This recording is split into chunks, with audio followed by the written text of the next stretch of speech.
Hello, and welcome to the Butts in the Seats podcast, episode number 24. It's an extreme episode. Extreme! But, it's just ECW. There's really nothing else extreme about about it. Extreme. No, I guess, in the grand scheme of this pay-per-view is very what people think ECW is. Anyway. Today we'll be talking about ECW Heatwave 1998. I'm Nick alongside Emily. Hello. How you doing today, Emily? It's rainy and kind of muggy outside, so I'm a little bit sleepy. That's why I have a cough tail. A cough tail? A cough tail. You made a cough tail? Made a little cough tail. Oh. For those listening, that's a coffee cocktail. We've dubbed it a cough tail. I'm just having a bubbly water, because I drank a couple of glasses earlier. A little bit of the bubbly. A little bit of bubbly. So we are back to visiting the land of extreme, and if you're wondering why, it's because we're eventually going to do some, I don't want to say modern day ECW, but ECW within our timeline. And I thought I felt a little lame to just do Barely Legal, so let's do the other one that everyone talks about. Yeah, I didn't know this was one that everyone talked about until I did a little, post-watch research. Which, I will tell you now, I did a little post-watch research. So according to a WWE.com list from 2013 or something, this is the 14th best pay-per-view ever. What do they say is the first? WrestleMania 17. Okay. I think they had, I'm trying to remember the top three from that. I think it was Money in the Bank 2011 was up there as well, and, Royal Rumble 2000. Okay. Which is the Cactus Jack Triple H. I like that one, yeah. That was a good one. So today, as mentioned, we're talking about ECW Heatwave 1998. This aired August 2nd, 1998, in the Hara Arena in Dayton, Ohio. Kind of a weird spot. Yeah, it was. I didn't know that. I guess I forgot that they did shows outside of Philadelphia. I thought you were going to say you just forgot about Ohio. No, I did not forget about an entire state. No, yeah, they did most of their shows kind of around Philly, New York, New Jersey, but they would branch out a little bit. 4,400 people in attendance. Apparently the cap on the building as of its closure was 5,500 permanent seats. So with floor seats? Yeah, you could probably get a little more. I guess it wasn't a total sellout. I mean, it's a semi-niche product, but I thought it'd be kind of interesting to compare how niche ECW actually was compared to some other things before we get started. Okie dokie. So, in a vacuum, how many pay-per-view buys do you think this did? Oh, God. I don't have any kind of, barometer? I think our most recent WCW show did around 400,000. But this is before all of that. Yes. 550,000? Oh, no, Emily. Oh, really? I went the other way? Emily, it's 70,000 buys. Oh, well, shit. I guess I think that ECW is bigger than it was. Yeah, so that's why I want to give a little perspective, because this show did 70,000 buys, which, it's not quite their best.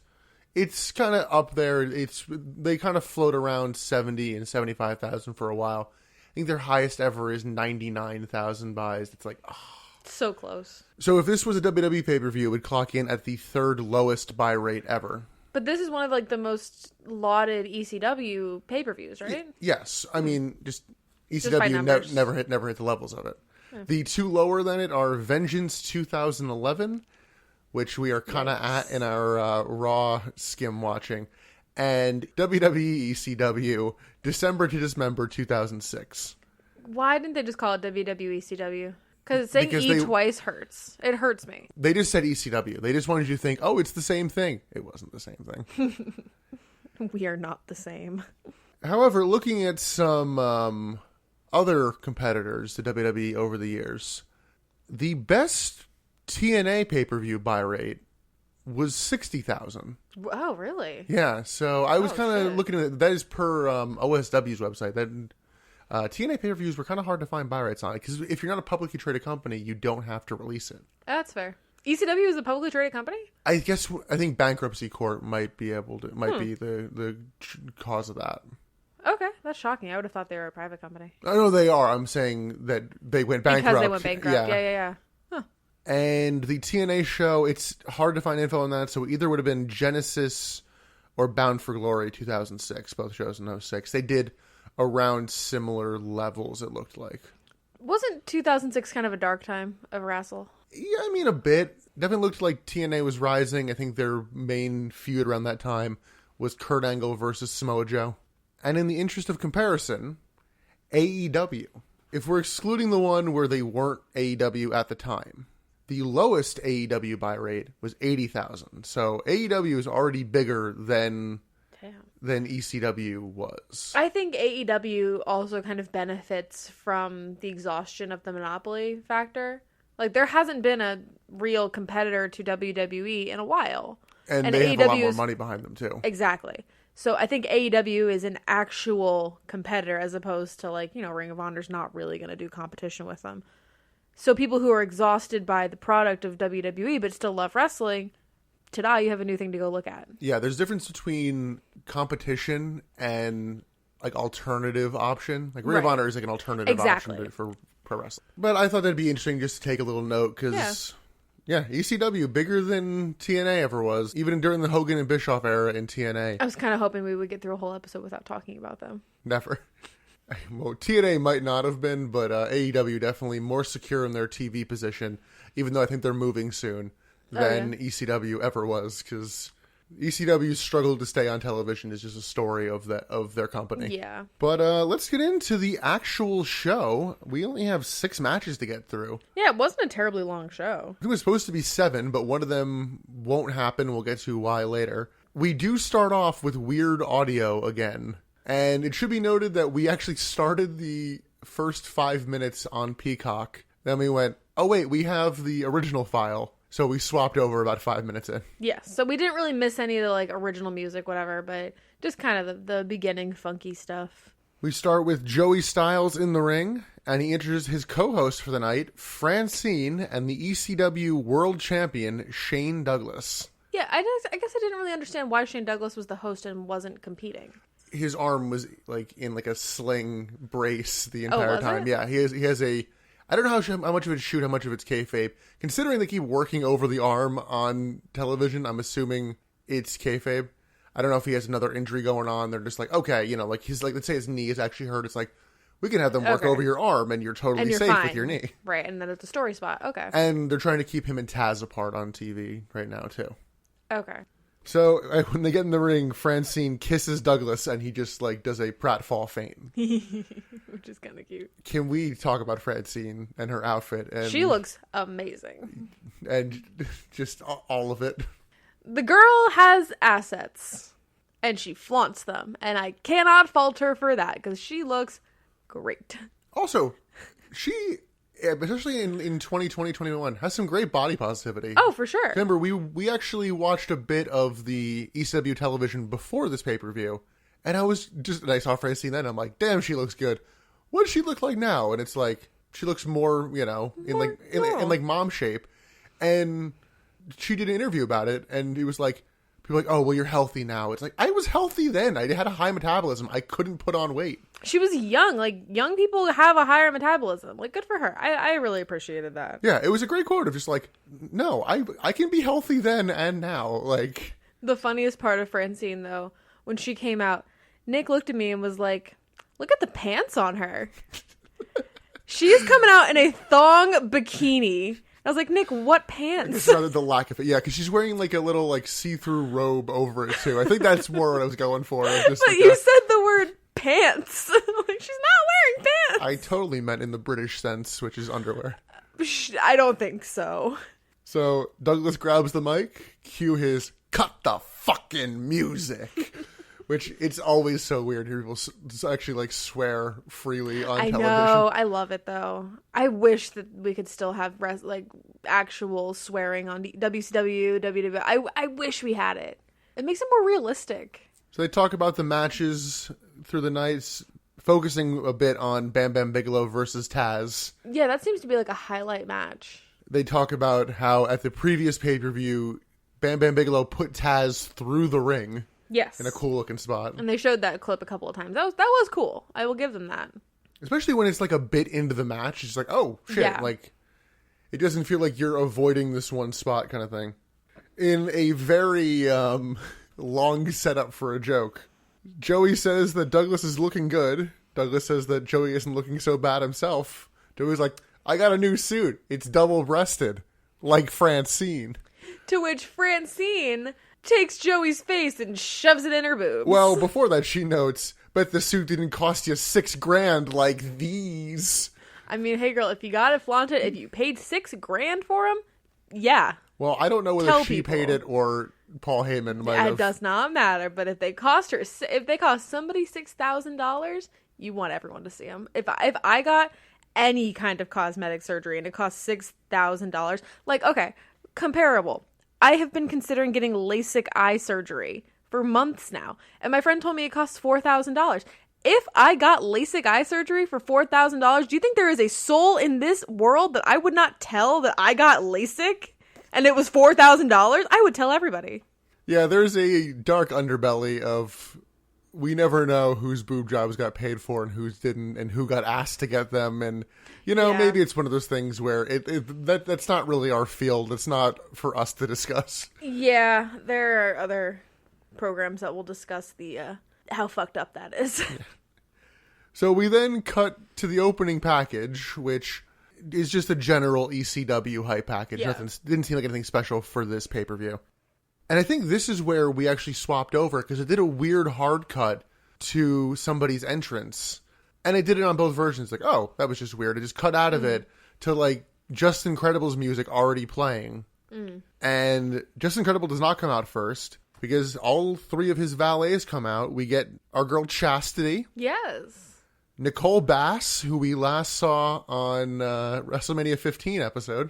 I forgot about. Nicole Bass, or as I call her. It's at least a Nicole Plus. Get away from me. That's a Animal Crossing joke. I hate it. And then Jason, the sexiest man alive. Why is his name just Jason? I don't know. But also, like, he's a pretty ordinary looking dude. Yeah, he really is. I mean, he also seems to be green as goose shit, but Listen, I work with a lot of Jasons. They're all, like, average looking guys. Can you think of any Jasons that are sexy? Momoa. Oh, fuck, you're right. His name is Jason. I was thinking, like, Jason Bateman, Jason Statham. Like, they're all just kind of, yeah, they're fine. Jason Statham probably has his people who really go gaga for him. Just the name Jason is just very, yeah, basic. Tell that to Just Incredible's opponent, Jerry Lynn. So Just Incredible is 24 in this match. And I'm like, man, you're looking rough for 24. I know. I did not expect him to be that young. He's younger than us. Jerry Lynn's mid-30s here, out of curiosity. Oh, okay. So in a weird theme of the night, we get Joey Styles running down, Nicole Bass and Chastity, and we get weirdly tolerant Shane Douglas. Yeah, what do you mean by that? Just not judging anybody. It's just like, Joey Styles has the fact of like, of Nicole Bass, like, what do you call that thing? It's like, the manager to Just Incredible. Oh, wow. Yes. Very tolerant heel here. Ooh. Yes, she's the manager. But I found a fact about Chastity while I was doing my post-show research about her porn career. What is your fact? We have mentioned this before. So I learned that while she was in ECW, she did a porno. And then WCW signed her. And then, like, pretty quickly after WCW signed her, like, she was there for a minute, like we're watching with her now, she gets fired because she was in a porno. Okay, I didn't hear that was the reason. I've heard a lot of weird stuff with that, because I was also looking into that the other day, which sounds gross. Yeah, because I heard something about it. It was like, oh, Eric Bischoff said it, and then years later it's like, oh, it wasn't true, she didn't do porn. So I don't know. I'd be interested to know if that's the actual reason, because that doesn't seem fair. Even for 1999 standards, that doesn't seem fair that they would cut her because of her participation in an adult film. Well, for what it's worth, there is an ECW valet, I don't think she's there yet, who will go on to do porn and might have already been doing porn at the time. Which again, hey, no shame. Make you a coin, girl. If my random wrestling memory is doing me service, oh, poor choice of words. I think the Blue Meanie dates her. Oh. Yeah. Blue Meanie's such a weird character. It really is. So, back to the actual match at hand here, Justin Credible versus Jerry Lynn. This apparently is the final match in their summer series. I don't know how long this was going. Yeah. But early on in the match, we get just an asshole chance. Just an asshole. Which I thought was clever. That is clever. It's clever and not clever at the same time. It's very obvious, but when you're funny, named Justin Credible, you kind of are asking for that. Yeah. Speaking of chance, there's a moment where they go for a spot in the corner and Jerry Lynn hesitates for about a second and a half, which prompts "you fucked up" chance. And I'm like, guys, relax. Yeah, ECW crowds are quick to be like, you fucked up. They're quick to like look for a botch. Jerry Lynn hits a nice head scissors and then hits a top rope dive to the outside. Back inside, Credible hits a running knee into a chair in front of Lynn's face that one of his valets are holding. I forget which of the three. I think it was Jason. Back on the outside, Jason attacks Lynn, and he has some sloppy-looking offense. Like, I don't know why he's around kind of thing. It was like you got some really weak-looking kicks and punches. There was a point in this where they were doing a lot of the woo chops and slaps and things. I did laugh hearing that in ECW. I just find it incredible that the woo chant, like for a slap, has transcended one company. I mean, it happens to this day. I know, and I think it's a little bit incredible of wrestling lore that has traveled from where it began. I'm not even sure where it began. WWF. No, it began in WCW. Did it begin? I don't know. It's just Ric Flair. Yeah, but I didn't know if he started it in WWF or something. He didn't. I mean, he's saying he didn't start it. I mean, he went woo and he chopped, and people started doing it. So it started in WCW, and it has gone from there to every company. Like, I bet if somebody did a chop in TNA, in Impact today, I mean, even there would still be people that say woo. Well, I was going to say, yeah. Do you mean Ric Flair when he wrestled after his WWE retirement? That probably in TNA? also helps that Ric Flair has put his, That's still put his shoe in every company. He was never in ECW. Which is shocking a little bit. No, not really. No? He would have cost too much money. God, I just got sad again thinking about Ric Flair wrestling in TNA. Yeah. After he had his perfect retirement match with Shawn Michaels. Yeah. So on the outside, Credible hits Jerry Lynn with a cup of beer. And I'm like, really? That's the weapon you're going for? I know it's liquid ounces, but at best, that's, 16 ounces. No, it's not. That shit spilled. Oh, it was about a quarter full, too. Yeah. Or was it 3/4 empty? Shut up. Back inside, Justin Credible does a flare flip in the corner, but does it in an actual way that makes sense, where he lands on the apron and is ready to do a move. Yeah. He goes for a top rope axe handle, but Lynn catches him with an atomic drop and then an immediate flapjack. Credible then catches him with a sidewalk slam.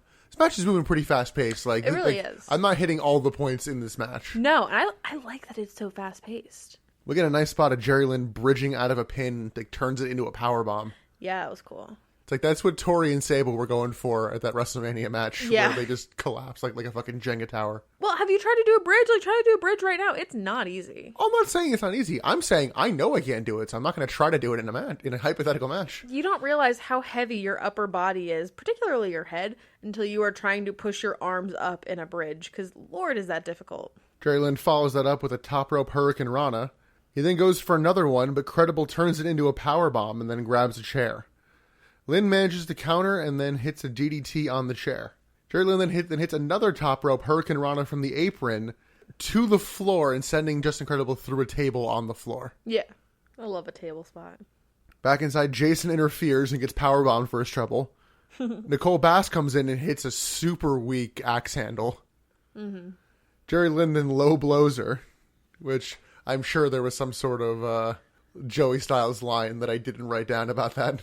I'm not even sure if there was, because I even noted it. I'm like, why is she selling this low blow so hard? There's still nerves down there. There's bone, yes, of course. And it would still hurt if you got hit.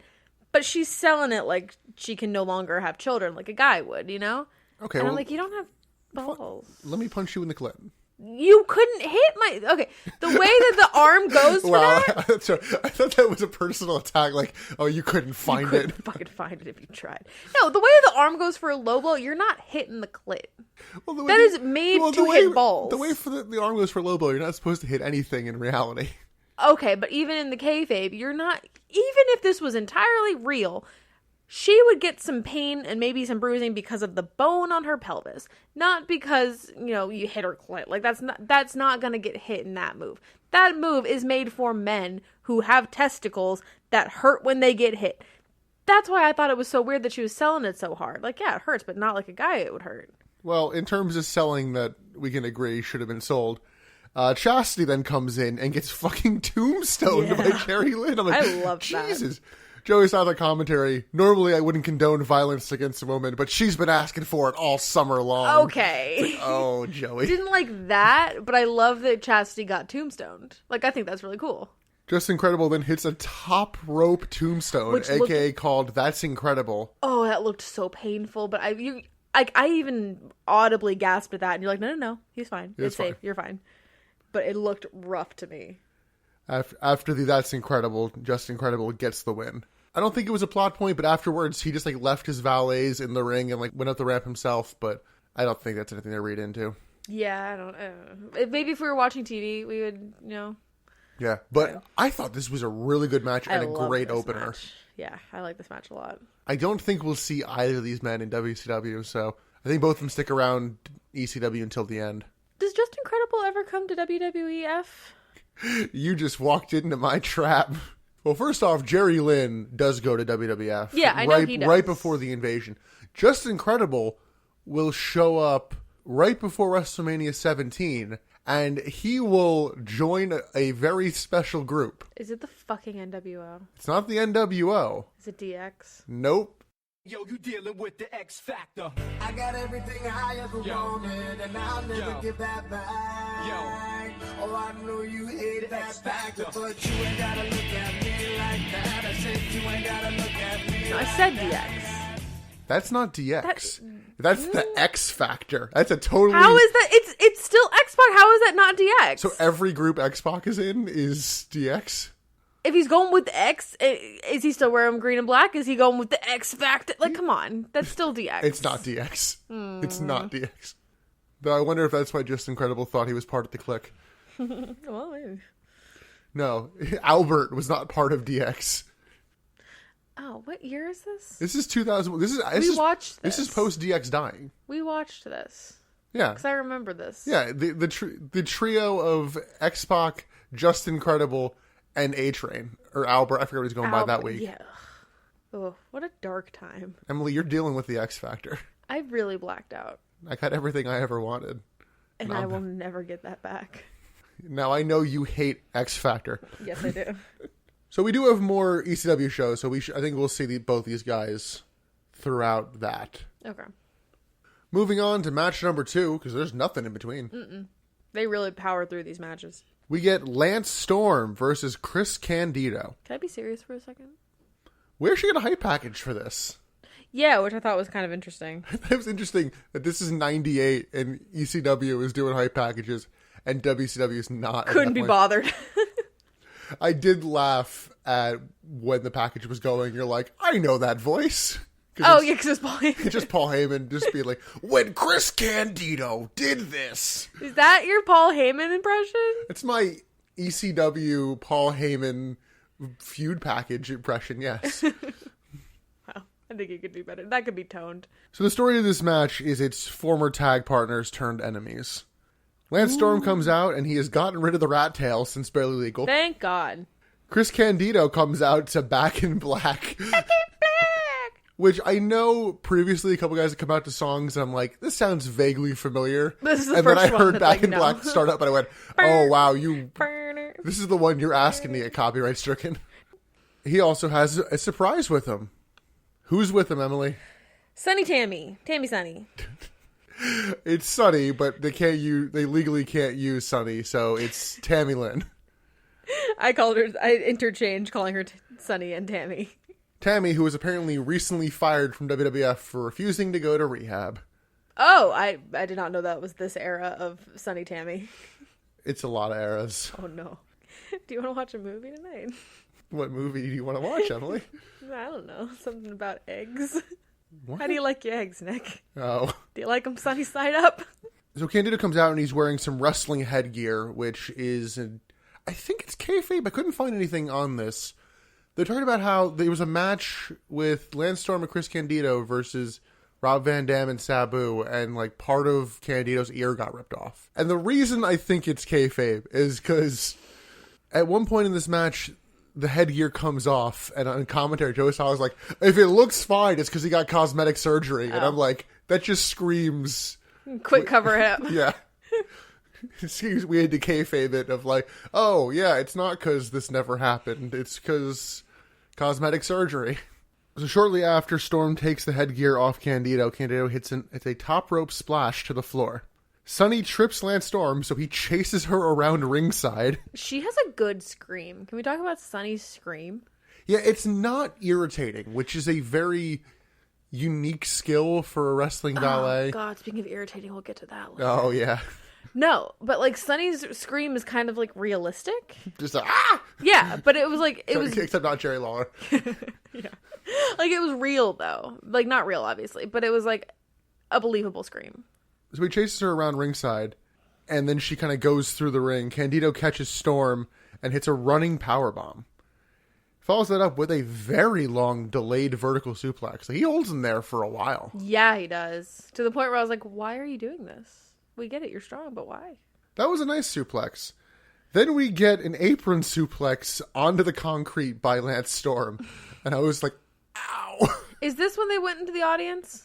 Right before that. Oh, okay. Because Storm suplexes Candido from the ring apron onto the floor. And I'm like, because it's still concrete out there. There's no mats. Oh, yeah.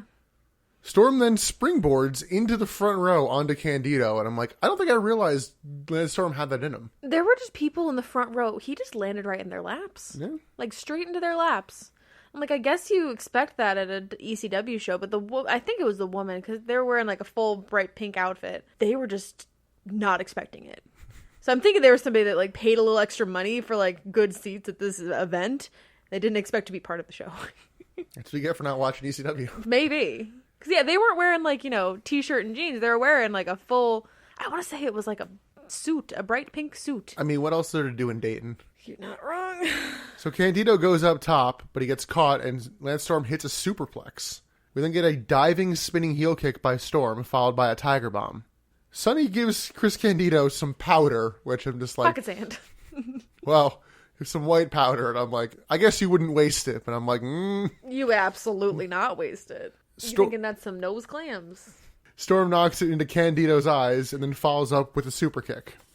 Storm goes up top, but Sunny gets in the ring and then rubs his butt before crotching him on the top rope. Oh, yeah. So I thought that she was going to pull him down, but instead she just caresses his butt. Well, there's apparently been a story going on that it's like, ooh, Storm might have been interested in Sunny, and they're fighting over Sunny a bit. But she's been gone for, I don't even know how long at this point. Yeah. She came back to manage Legion of Doom. Wow, that really wouldn't have been all that long ago. But Storm gets crotched on the top rope. The ref goes to get her out of the ring, but Chris Candido gets up and he can't see. So he goes to roll up the ref, who's apparently holding Sunny's top.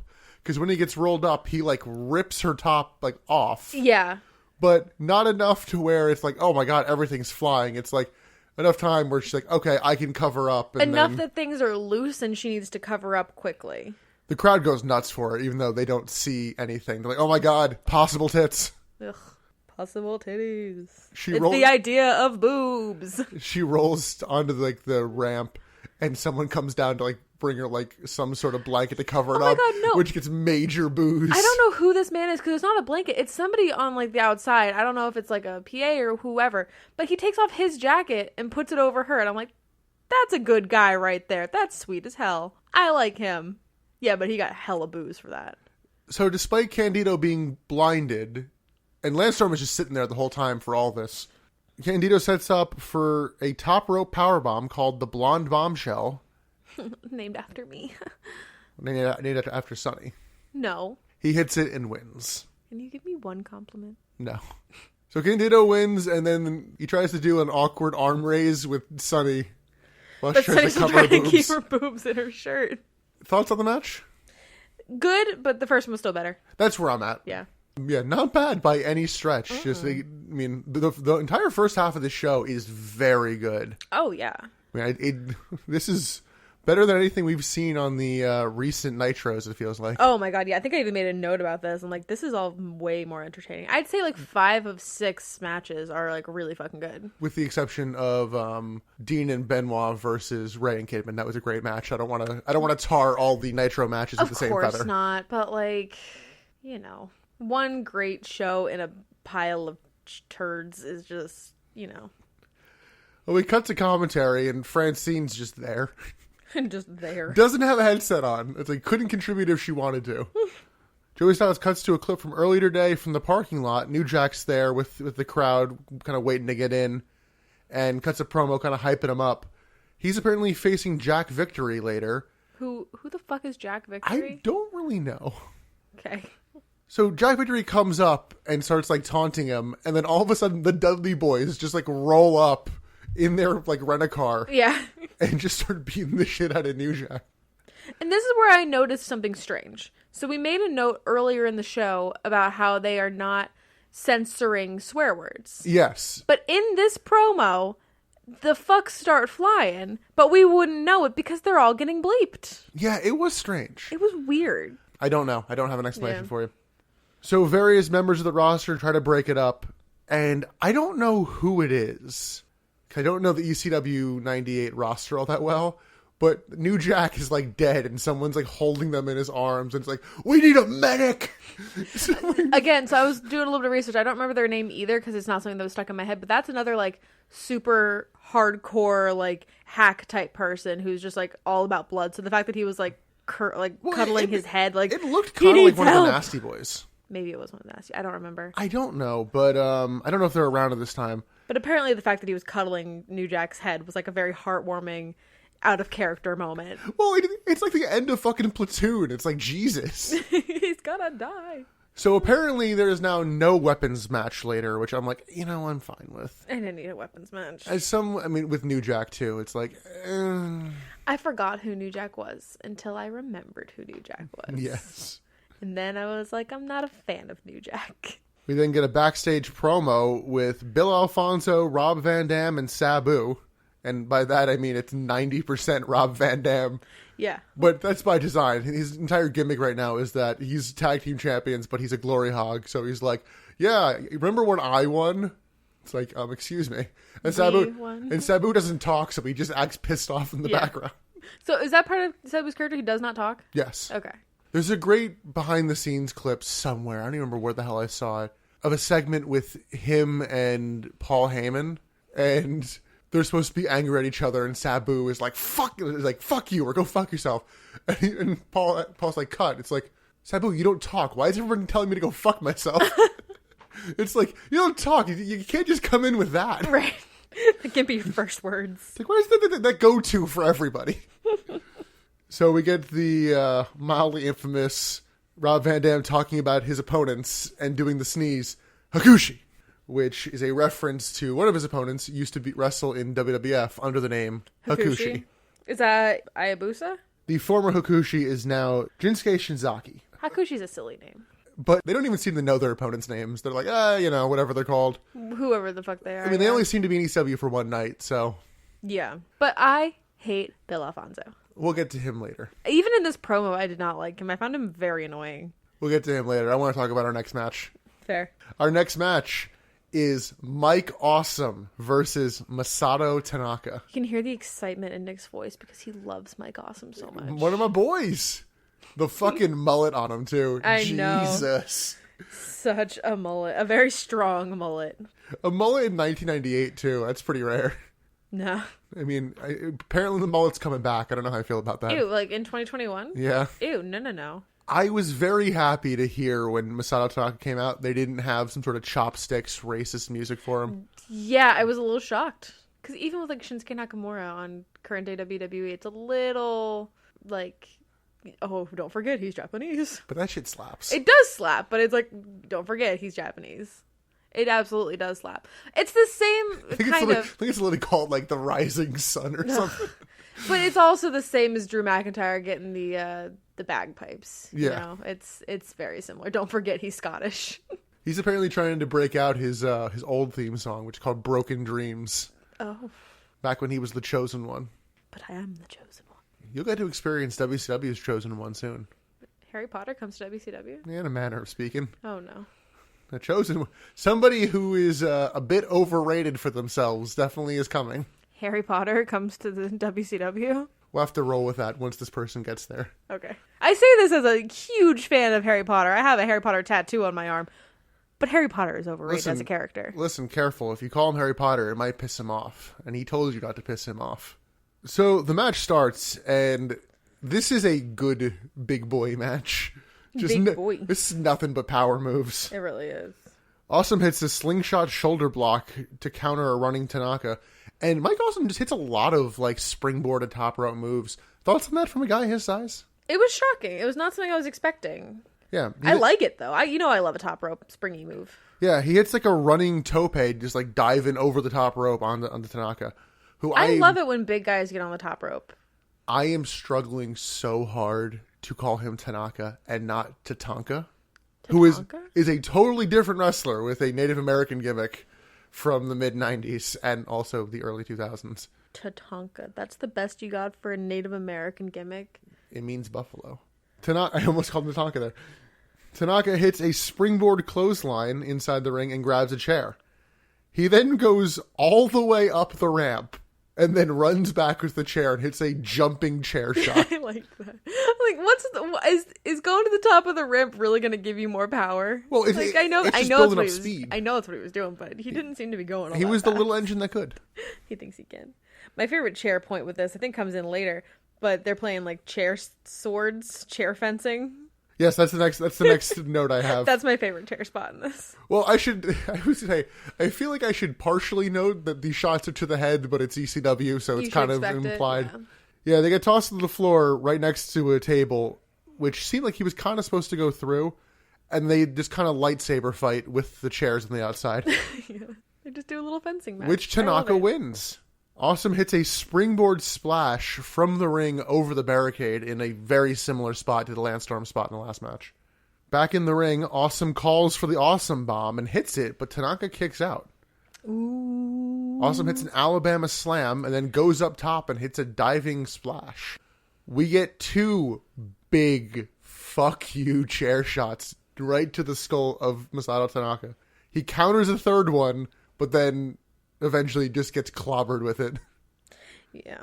By the way, Masato Tanaka, by all accounts, seems fine these days. That's good. We then get a running powerbomb from Awesome, and he goes for a table, but just kind of like moves it around the outside as opposed to like getting it in. It's kind of odd. Yeah, I wasn't sure what his plan was with that, but I don't know. We then get a top rope chair shot from Mike Awesome.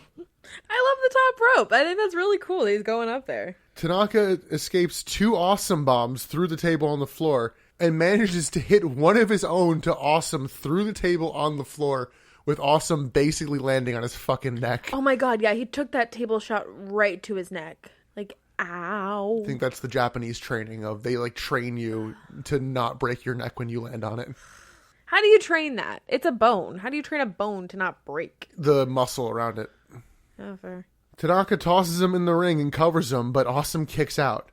Tanaka hits a roaring elbow, but Awesome kicks out of that too. We then get a tornado DDT onto the chairs from Tanaka, and he gets the pin. Woo! Little bit of a weird ending in terms of just like coming in, hitting 3 moves, and pretty much getting the win, but I absolutely loved this match. Yeah, I know you did. I don't want a whole show of matches like this, but as a treat. Just as a treat. I love it. That said, I also get that this is not for everyone. This was not for me. Like, I liked bits of this. I liked it. It was not, the best of the best for me. So both men are absolutely fine coming out of this match. I don't think they I doubt they even miss a show. Oh. But Mike Awesome will tear his ACL later in the month. Ugh. Or like next month. And it's like he did all that and it's just like, oh, random match just like torn. Tear your ACL. That sucks. And he'll be gone for about a year. Damn. I think I like their rematch at One Night Stand 2005 better, but they're very similar matches. Okay. No, it was a good match. Like, it's still up there with, like, all 3 of these matches have been really good. Yeah, it's a great first half of the show. Oh, yeah. We then get a backstage promo from Taz, patented ECW promo with the towel with the over towel head. the raggedy towel over the head because you don't have long hair. Yeah. He wants to have long hair so badly. Like, my guy, get a wig. Kane did it. Taz calls Bam Bam Bigelow, who he's facing later, Big Boy, which just made me think of Gordon Ramsay just yelling at Bam Bam Bigelow somewhere in a kitchen. I thought you were going to say it made you think of Brock Lesnar. Big Oh. boy. Big boy. Also works. So, more or less, the gist of this promo is that he says it's going to be a war. You took issue with Taz saying that he liked getting beaten up. I just didn't quite understand it for Taz's character. He was saying something along the lines of, like, I like that you beat the shit out of me. Or something along those lines. Yeah, like, and but why? it's that Taz has been so dominant that he's happy to finally have a challenge. I find it bizarre that Taz was ever dominant. Yeah, he was, and he was good. I'm not a Taz fan. I don't get Taz. This isn't a bad promo. It's not super memorable to me. No, it's really not. We go to commentary where Shane Douglas is pissed off to even hear from Taz, and he's like stabbing the belt with his pen. Yeah, he's so dramatic. He really is. Not to be outdone about being pissed off about promos, we then get Joey Styles having a throw to the Dudley Boys. Like, I don't want to even watch this. I'm not going to watch this. Fuck these guys. He's so dramatic. I love it. We get Joel Gertner starting. He doesn't say much of note. And then we get Bubba Ray Dudley, which I think is spelled in ECW, buh. B-U-H. Yes. Ugh. Thoughts on his accent? I didn't really have any thoughts on it. I didn't notice it all that The much. deep southern accent. I didn't notice it all that for much. a man clearly from Brooklyn. Honestly, I'm happy that he just doesn't have the stutter. How do you know how long he has it in WWE? I think he has it for about like 3 or 4 months. Yeah, not long. Not And even they're a just year. like, yeah, okay, you're done with that. But this is a big 80s style shouty promo. Very shouty. You know, they ask Devon what he thinks. Devon cuts a long, eloquent promo. No, he doesn't. No, he just says testify. I was going to say, no, he doesn't. Did I miss something? That is the Dudley Boys story Testify! of Bubba Ray cutting a super long promo and then Devon testify. Man of few words. So we go to match number 4 on the evening. ECW Tag Team title match. The team of Rob Van Dam and Sabu with Bill Alfonso Boo. versus Hayabusa and Jinsei Shinzaki. Nice. Hakushi. Your pronunciation of the Japanese names is getting better more Yeah, these I'm episodes we trying. do. You're doing good. The Japanese team does come out to what I described as morning news music. Oh my god, yeah. It was very generic. Like, it would be, you know, iMovie has their like set sounds that you can put behind something. This one is called News Report. Yes. Coming up next, the mass transit incident. Stop. As they're coming out, though, I did appreciate Joey Styles talking about them, trying to put them Yeah. over, and it's like, look, this is why these guys are a big deal, and like they're impressive. And, Yeah, totally. And once again, thanks the dirt sheet writers, which is just weird to hear on a professional pay-per-view. In a nice little touch, the champions come out to Rob Van Dam's music, Yeah. which I'm like, oh, yeah, it's all about him, which is But he's also Pantera's wearing- walk. Yes. But he's also wearing both belts. Well, yeah, I mean, that's good. I kind of want I know, but it's just very Well, much like I am more important than everyone here. He's Look at wearing my them in a belts. weird way because I didn't even realize he was wearing both of them at first, and then like one shifted and went, okay, you're wearing He's both. wearing them both as belts. Yes, Rob Van Dam is also the television champion. And we get an interesting note in the introductions. I thought it was a mistake at first, but apparently it's not. They billed Sabu as being from Bombay, Michigan. I thought they were talking about Rob Van Dam being No, from there. no, Rob Van Dam is from Battle Creek, Michigan. They're both from Michigan? I don't even know where Sabu's actually from, but he's usually billed from being from Bombay, India. I wonder if they just kind of flubbed because they knew that he was from Battle Creek and he's Well, from Bombay. That's what I thought, but apparently he's billed from there semi-often. What? So, yeah, I found that kind of interesting. That is strange. However, it does appear there is at least a neighborhood or something called Bombay in Michigan, so I don't know. I'm not even going to look too far into that. I thought it was a mistake, and then I'm like, oh, is it Rob Van Dam either in kayfabe or ribbing him, kind of fucking with him? I don't know. Doesn't really matter in the grand scheme of the match, though. I really liked, kind of changing the subject, I really liked Jinsei's look.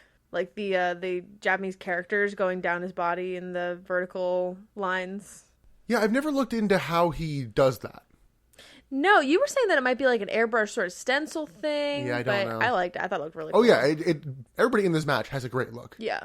We also laughed during the introductions that Rob Van Dam finally has his point for Rob Van Dam down. Yeah, the 3 thumb points, the Rob Van Dam. And then the match starts. I'm guessing you were not a fan of this match? Well, no. It's not the match that's the issue. We need to talk about Bill Alfonso. Do we? Bill Alfonso and his fucking whistle. I want someone to kick that whistle down his fucking windpipe. I think even Joey Styles says it on commentary. Take that whistle and shove it up his ass. Like, there's a way for heels to be irritating, and I get that. I kind of cite Vicky Guerrero's "Excuse Me," which I know you don't like. You're right. But she doesn't do it throughout the match. Yeah.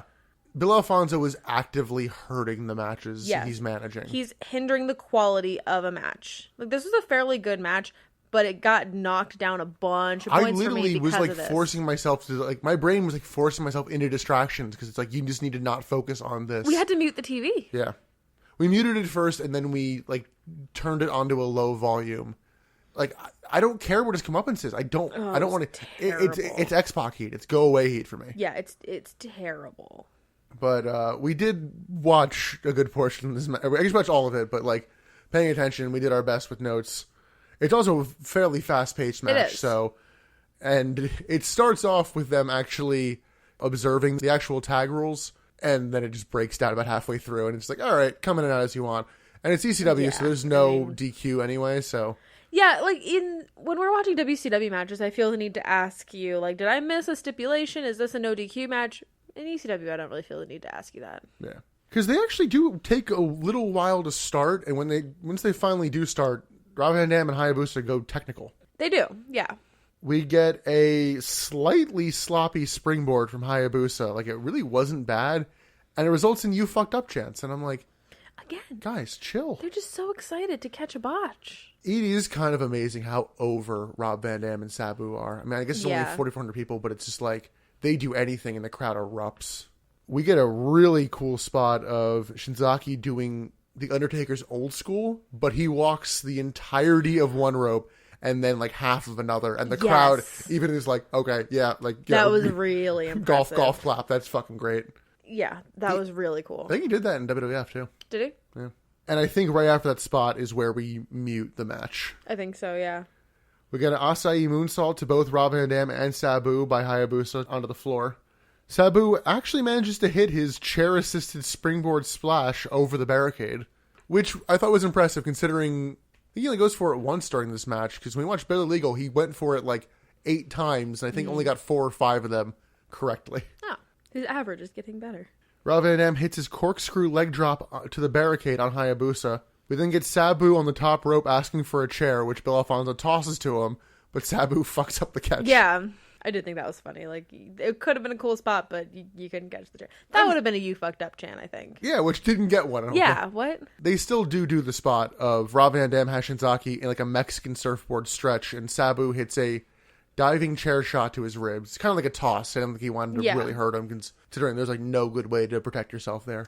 Yeah. The match is fast paced, but that whistle, it just is just killing me. It. And I don't think we realized how hard it is to watch muted wrestling. It just It's so feels easy weird. to get distracted too. Yeah. Like, you're not following what the audience is responding to, so you just kind of like drift off. Yeah, and you're not hearing commentary like tell the story or anything, so just like it's really easy to get distracted. We actually I missed a 450 splash at one point in this match. You did, yeah. I think it was like around this time. I was just Yeah. like, I blame Bill Alfonso. Yeah, I blame Bill Alfonso for a lot of the downfalls of this. We get poetry in motion by the champions before it's called that. Yeah, you did point that out. I'm like, oh yeah, that's poetry in motion. That's the Hardy Boys move. Late in the match, people just kind of come and go as they wish, which is tough to call for us, but is exciting in terms of the match. Yeah. There comes a point where you don't really care who's legal. We get a Rob Van Dam frog splash from like coming from out of frame at one point. He's just appears out of nowhere. We also get a really cool Boston Crab diving leg drop combo from the champions. And then we get a kind of coast to coast. It's like a diving sidekick from Rob Van Dam to Hayabusa, who's sitting on the top rope, and Bill Alfonso holds a chair in front of his head. Yeah. Late in the match, Shinzaki tries to hold Rob Van Dam on a table via like headlock, in order for Hayabusa to dive onto him, but the table just kind of collapses as he's laying on it. Yeah. There was big boos for that. Hayabusa just hits the dive with Rob Van Dam just like laying on the table on the floor. Yeah. We get a Van Daminator to Shinzaki as they set up a table, and then we get what both of us thought was going to be a super dangerous spot. But it ended up being really cool. Where both the challengers are laying on the same table, like head to head. And both the champions hit diving leg drops like onto them through the table. From like different corners. Yes. And get the win. It was so cool.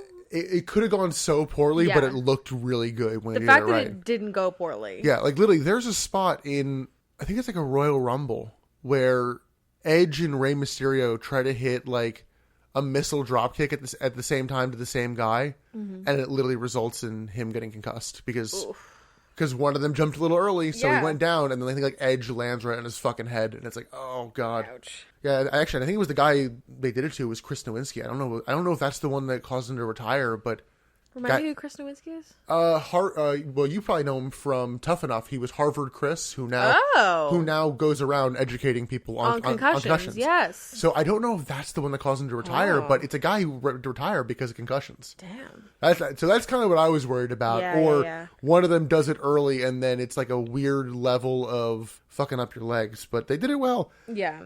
This was a good match. It was my least favorite of the night to this point. Also the longest match of the night, I want to say. Yeah, I think it felt like the longest match too. It's by no stretch a bad match though. No. I really do blame Bill Alfonso. Yeah, I'm gonna have to agree with you.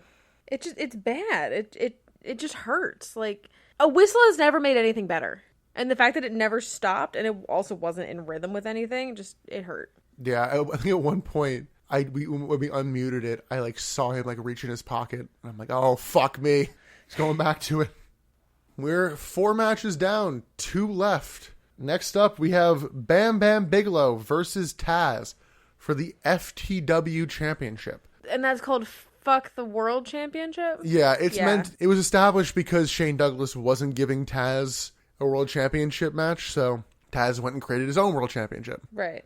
I think that actually has reappeared on AEW television. Before the men come out, we get a hype package, and the main story is that Taz needs to beat Bam Bam Bigelow to get to Shane Douglas. It's like going through the henchmen to get to the final boss kind of situation. Right. I guess it wasn't a twist, but in just an interesting note, Bam Bam Bigelow comes out to Welcome to the Jungle, which Rick Steiner on WCW television is coming out to a knockoff of Welcome to the Jungle, while Bam Bam Bigelow has no music. And I was like, it's weird. Nice that Bam Bam Bigelow's coming out to music. Like, that makes me happy, because I hate him coming out to nothing. I turned to you when Bam Bam Bigelow came out, and I went, "Okay, who's that Pokemon?" But he's literally in the same gear as we saw him on the April 5th Nitro. He looks like the magic carpet from Aladdin. However, because we were watching an SD, it is very largely just black and purple, so he is Ghastly. Yes. If we were doing Who's That Pokemon, he'd be Ghastly or Haunter, and probably Ghastly. So Taz comes out to a song that is unique for him in ECW. I really like the song. You really think that slaps? I think it does. I don't know. I like it. Okay, to each their own. I don't think that it's all that memorable, to be honest. I like it better than his WWE theme song, which is just proto The Shield. I guess that's fair. Yeah, I mean, neither of them are that memorable to me. Also, I just don't like Taz, so that's probably why it's not memorable. Did you like Joey Styles calling Taz a miserable son of a bitch? Yes. I mean, accurate. So when they do the pre-match introductions, they note that this is apparently a death match and it's falls count anywhere. Yes. Really, the only important of that is falls count anywhere. Yeah, so because like they're gonna go around the arena, like they're gonna in the audience. Like I feel like every ECW match is kind of falls count anywhere because like they go into the audience like a lot of matches. Yeah, but I don't think they ever go for a pin out there. I think you have to do it in the ring. Okay, I guess that's true. So almost immediately, Bam Bam Bigelow hits a power bomb, which Taz no sells. Taz hits a Samoan drop pretty early on, which I thought was kind of weird because it's like Bam Bam's kind of a heavy guy. They don't do the, oh, can he lift him kind of thing. It's like, he just gets him up and does a Samoan drop. Right. Well, it's not really a question on whether or not, if Taz is strong. Like, we know Taz is strong. So it's not like, oh, he lifted Bam Bam, it's amazing. Like, yeah, obviously he's strong. They would do that with John Cena, though, in WWE. Like, That man has FU'd or AA'd the Big Show probably 50 times and like, can he get him up? Like, did it with like Umaga too, who's like, 350. Yeah. You know that man benches like 800 pounds or something. Taz and Bam Bam brawl through the crowd as the camera struggles to follow. Yeah. I do feel for the camera guys in those situations. It's kind of a messy brawl for a lot of it. They go onto like the stage. Taz hits a belly to belly onto the concrete, which all things considered didn't look too sore. He looked pretty protected. Yeah, I can see that. Because it was kind of like Taz belly to belly, where it's like almost like diagonal rather than like over the head. Right. So you can kind of break it a little bit easier. And Taz is a more technical wrestler. Like, he knows how to be safe. Yeah. Taz locks in an armbar in the crowd, but Bam Bam Bigelow manages to break it. They finally get back to ringside, and Bigelow throws a chair across Taz's back, and they go inside the ring. We get a powerbomb, and Bam Bam goes for a table, and somewhere around this brawl, Taz developed like a cut over his eye. And blood like on his forehead. It wasn't anything too bad. It wasn't like covered in blood. Yeah. But yeah, I did notice it a little bit. I don't know if it was hard way or not. I would assume it was hard way. I didn't see any clear spot where Exactly. it was like, yeah. It wasn't an obvious blade spot.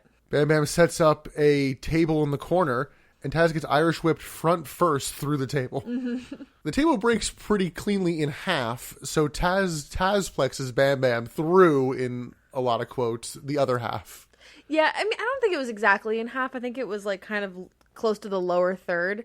And it just looked like they wanted to get more out of the table. More breaks out of it. They're fighting up the ramp a little bit, and Taz has this like stomp kick kind of thing, just like kicking a guy while he's down. Yeah. And Joey keeps calling it, that's a Brooklyn boot. It's a form of like, Japanese like Yakuza kick. It's like, it's a stomp. Chill. Yeah, what? Like, I missed that. It's like 3 in a row. It's like Brooklyn boot, another Brooklyn boot there. It's like you just really want to say Brooklyn boot. They brawl up the ramp, and Bam Bam signals that he's gonna press slam Taz like into the crowd from the ramp.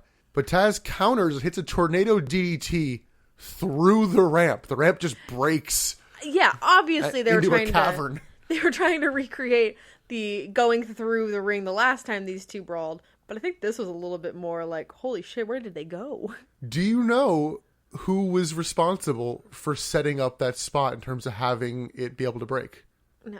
Mikey Whipwreck. Really? Apparently. Was he on like the ring crew?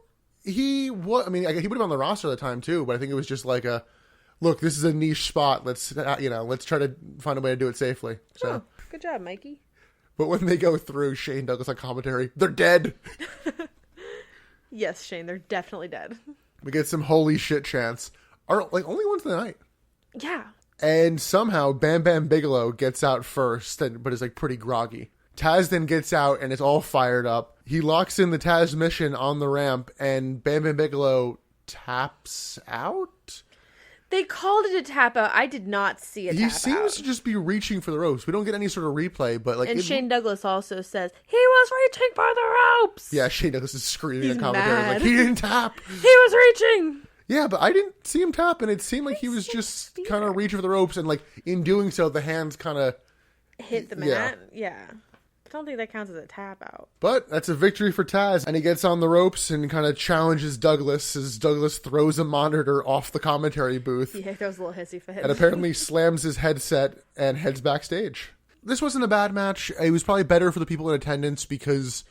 yeah. I don't always love the crowd brawling. You rarely do anything unique with it. It's just kind of punch here, punch there. Yeah, no, nothing big good happens. It's just like you are in the audience now. But it was a cool spot of the going through the ramp. It really was. I think I like the going through the ring better. You think? It's a little more unexpected, I want to say. I don't know. I'd say they're both pretty unexpected. I think the going through the ring is a little bit more show-stopping. Fair. Yeah, this match was somewhere between fine and good. Yes, exactly. We then get some very awkward stalling from Joey Styles.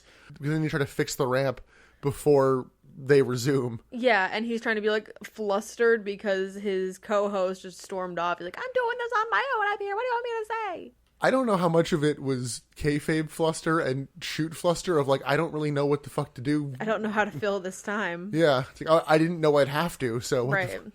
So he throws to an ad plugging November to Remember, and then he throws to an ad plugging the ECW catalog. Yeah, I forgot about the catalog. That just seemed really random and weird. He then does a bit of setup for the main event.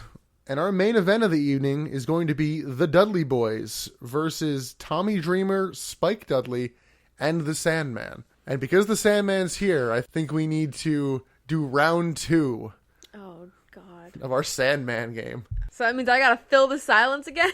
Those of you that did not listen to our ECW Barely Legal episode, the Sandman game is you have the length of an Enter Sandman to match Sandman in his number of beers. Go for one, right? Yeah, so last time and this time he had 3. So that's what we're going to try to go for here. So you're gonna try to chug 5 beers in 5 minutes. No, 3 beers. 3 beers in 5 minutes. Yes. 5.5 minutes. I thought you could do it last time and you didn't. Well, so so the difference is this time I'm doing lukewarm beer ew. as opposed to ice cold beer because Gross. that kind of killed me a little bit. I'm judging you. All right. So on the Do the ASMR. Do ASMR. All right, let's go. All right. Like I want to sing the song over you, but I won't because I also don't know all the words to Enter Sandman. Don't try to talk while doing this. Well, no, I'm gonna try. I have to do both because he also is performing his entrance during this, Fair. and also like inhaling a whole cigarette.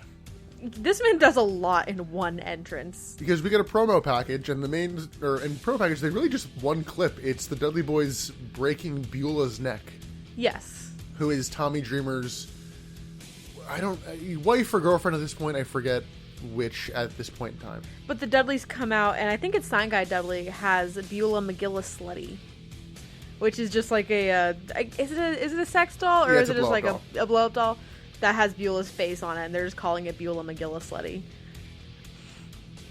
I love the Dudleys. They come out with like Sign Guy Dudley, Big Dick Dudley, all the like classic Dudleys that you don't get in WCW or WWF, and I love them. Well, they never were in WCW. No, I know, and I want them. Yeah, Joey Styles does call them scumbags as they come out. Does he? I missed that. Yeah. Well, they're also they're kind of like they're supposed to be kind of trashy. I mean, are we one down? One down. 1 down, minute and a half in. I'm not. Hello. You can do it. Come Oh, on. God. I believe in you. Do you want to shotgun it? No. I feel like I'm doing. It does feel better the fact that it's not ice cold. Yeah. Yeah, because so the entirety of the Dudleys roster that comes out with them. Hell yeah. Oh Jesus. It's so hot when you burp on mic. We get Bubba Ray and Devon. Their tag partner for the evening is Big Dick Dudley, Big Dick Dudley. who we last saw at the Barely Legal pay-per-view trying to chokeslam Tommy Dreamer off the stage after Joey Styles goes, "He's out of jail." Alongside them, we get Sign Guy Dudley in a leg cast. I love Sign Guy Dudley. Oh God! Referee Jeff Jones, and then Joel Gertner.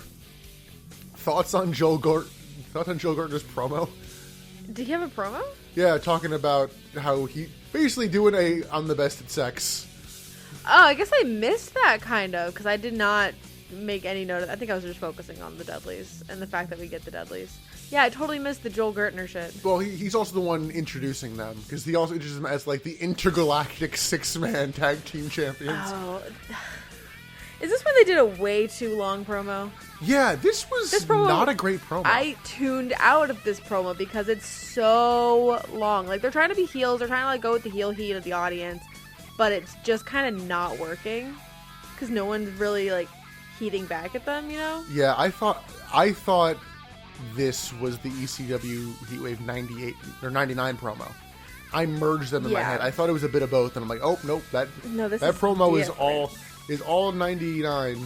And I think maybe another one of the just being in this piece of shit city makes me fucking sick. Yes. Oh, Same. God. Oh, no. I'm at 2 minutes. Uh-oh. You can do it, Nick. Oh, God. Yeah, he tries to, like... Oh, God. I can't cut this either again. Yeah, Bubba tries to, like, rile up the crowd, and it just doesn't rile them up, so I don't think they know what to do at a certain point. No, the audience was just not into it, which was just strange. They were just not into like the heel heat of it. You haven't even cracked your third one. No, yet, I think I think you're giving up. I don't have to give up. I might be able to do it. Oh God. Come on. He does challenge anyone in the WWF, WCW, or anyone here tonight.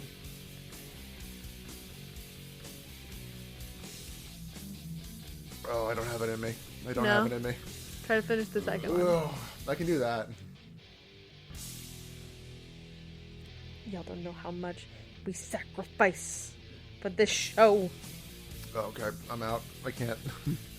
My tummy. My tum. Oh. Oh. I'm dying. Oh. Oh, you poor boy. God. I'll just fade out, enter Sandman.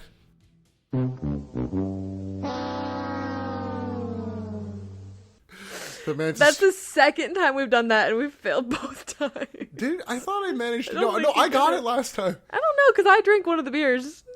Oh, God.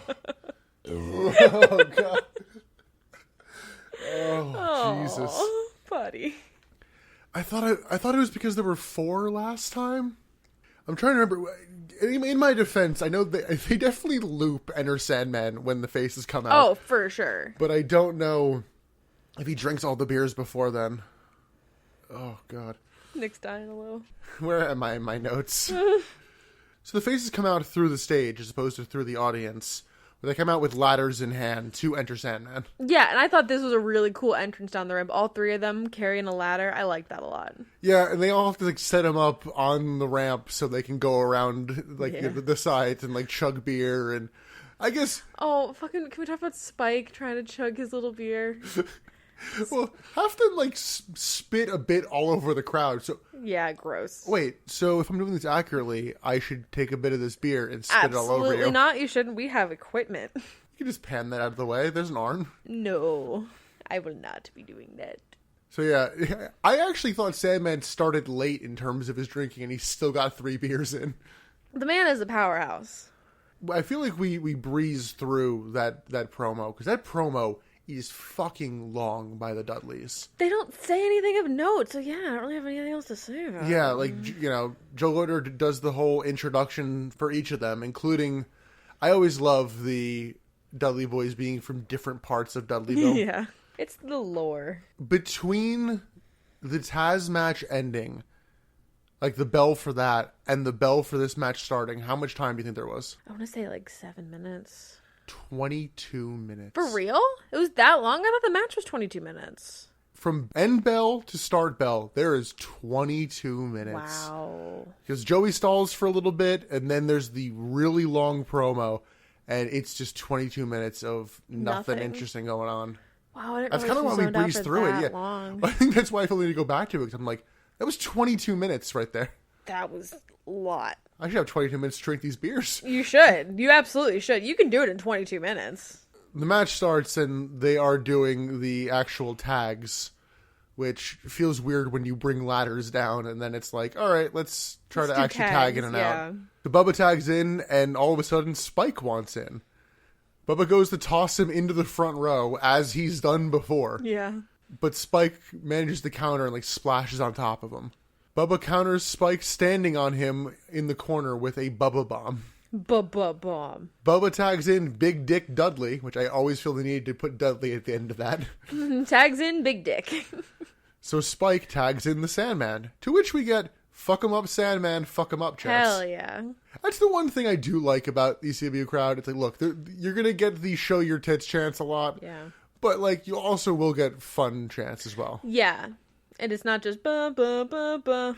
And I've never heard them go, "We are awesome," like some of the Raw after WrestleMania crowds. Ew. Yeah. So all 6 men brawl on the outside, and it gets a bit messy, as you would expect. Inside the ring, we get a top rope, quote, Frankensander from the Sandman.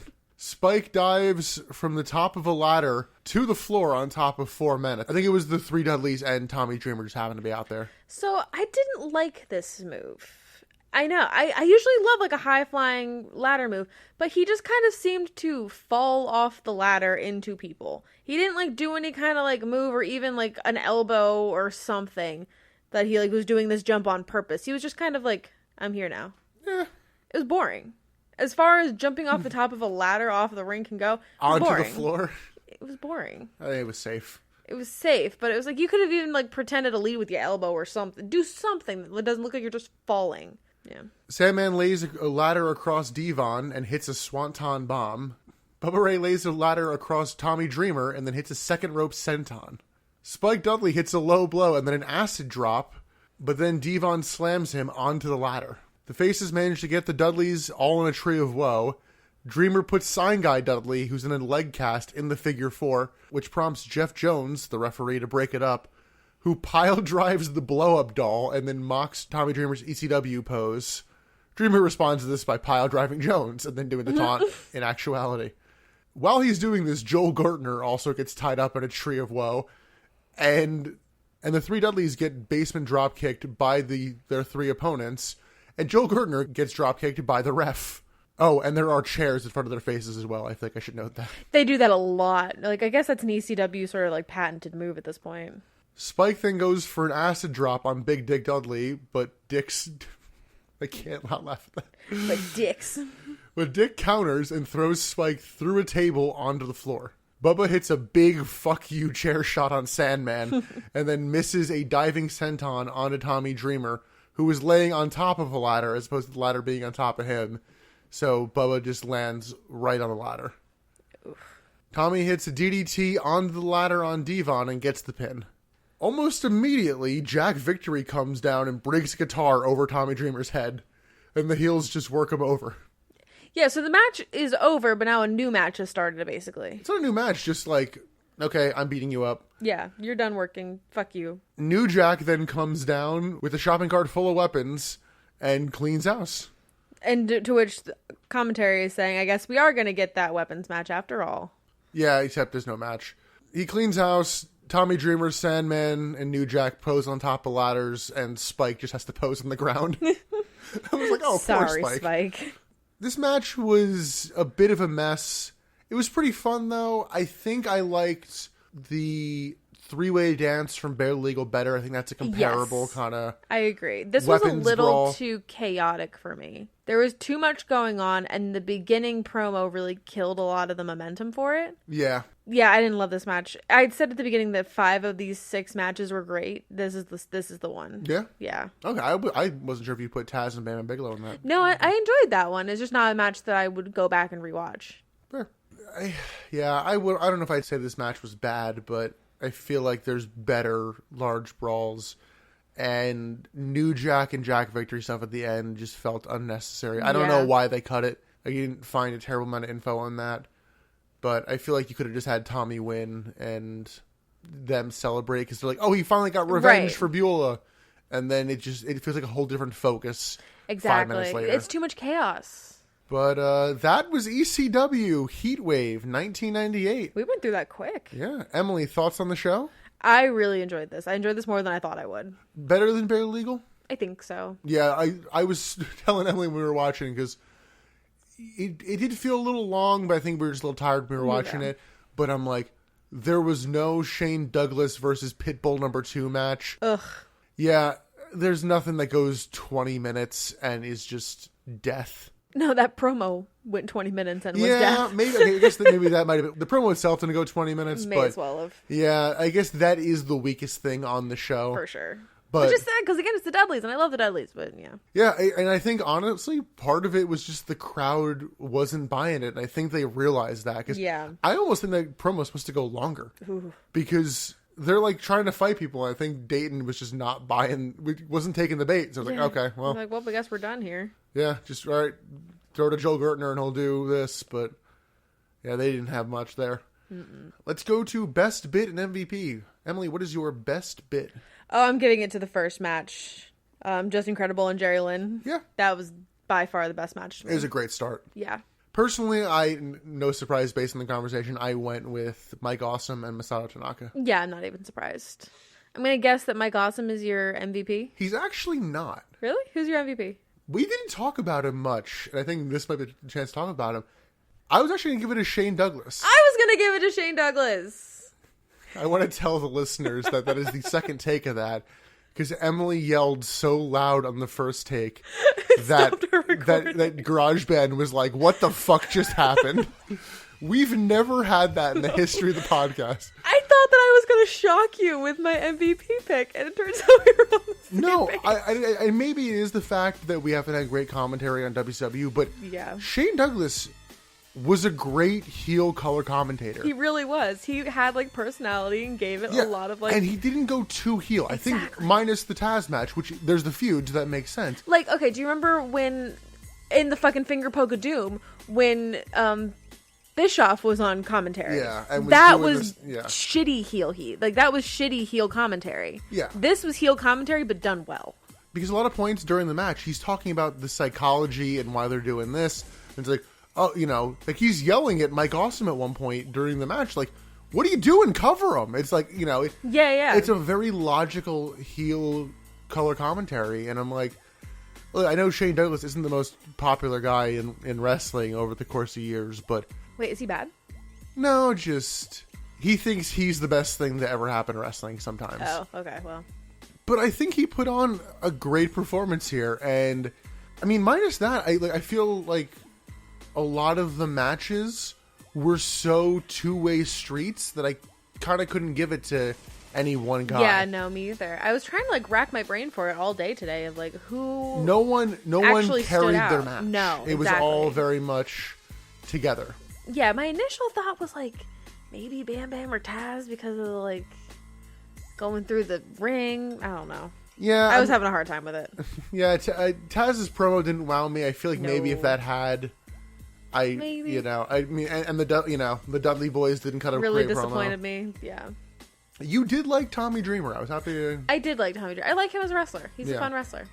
I like Tommy Dreamer as well. I know that's also not super popular. People just think he's bland.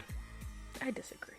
So we have a handful of our regularly scheduled programming, but we will be returning to the Land of Extreme next for Hardcore Heaven 1999. We're literally jumping almost a year ahead. I mean, I'll take it. But we will be doing that when we get to it in the timeline. That's May 16th, 1999, and okay, we're still in April, so that's not that far though. No, that's why I wanted to get this one in beforehand, because I wanted you to kind of get that grasp on ECW before we start looking at it also on its last couple years. True. I mean, following two failing companies. Yeah, but we're not going week by week on one of them. And I think the story of ECW's downfall is a little bit more heartbreaking than the downfall of WCW. Yeah, ECW's is really just that they couldn't get a TV deal. And they just kept losing money, yeah. It was just sad, because like, they had good talent, but they just couldn't hold on to it. Peeking at that card, the main event of that show is going to be Taz versus Bubba Ray Dudley. Okay. We're also going to get an appearance from somebody who will show up somewhat soon on WCW, who we haven't seen yet, in the form of Sid Vicious. Oh, okay. Get a little preview of him before he shows up, because you don't know really anything about Sid. I know the name. So that'll be next time on ECW, but we have plenty of regularly scheduled WCW programming between now and then. Next up is Spring Stampede. Woohoo! So with that in mind, let's plug our stuff and get out of here. Woo-hoo. Yeah, how about you do it this time? I'm always doing it. Okay. Until you guys hear us next time, you can follow us on Twitter and Instagram, both at Butts in the Pod. You can follow us on Spotify by searching Butts in the Seats podcast and clicking follow. We are also on Apple Podcasts, so please leave a review and a comment and share with your friends. Yeah, all that jazz. All that good stuff. Emily, do you feel extreme? I feel like I extremely have to pee. Okay, well, I guess that's our cue to get out of here. What a great ending. I know. Well, we'll see you next time on the Butts in the Seats podcast.